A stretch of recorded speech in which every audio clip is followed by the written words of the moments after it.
আসসালামু আলাইকুম। আমাদের সাথে সিয়াম আছে। আমরা মহাসড়কে যাওয়ার আগে সিয়ামকে কিভাবে গাড়ির গতি ধরে রাখতে হয় গিয়ারের সাথে সাথে মহাসড়কে সেটা শিখাচ্ছি। কারণ এটা নতুন ড্রাইভারদের জন্য খুবই গুরুত্বপূর্ণ। হ্যাঁ, একবারে স্লো করে দিবে, একবারে স্লো। হ্যাঁ, গুড। সোজা করো। সুন্দর, খুবই সুন্দর। এখন আর ভয় লাগে? হ্যাঁ, good।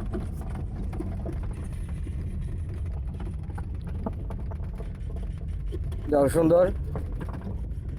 একটা জিনিস খেয়াল রাখবা, হাইওয়েতে যখন গাড়ি চালাইবা তখন গিয়ার প্রথম তো একে যখন থাকবো, 10 ঘন্টায় 10 কিলোমিটার গতি উঠলেই তুমি একদিকে ধুয়ে দিয়ে দিবা। তারপরে 25 গেলেই, 10 থেকে 25 গেলেই তুমি 3 দিয়ে দিবা। 25 থেকে 35 গেলেই 4 দিয়ে দিবা। 50-55 গেলেই 5 দিয়ে দিবা। এভাবে গাড়ির গতি ধারাবাহিকতা ধরে রাখতে হইব। এটা যদি ধরে রাখতে পারো তাহলে অবশ্যই তুমি মহাসড়কে সুন্দর গাড়ি চালাতে পারবা, একদম স্বাভাবিক।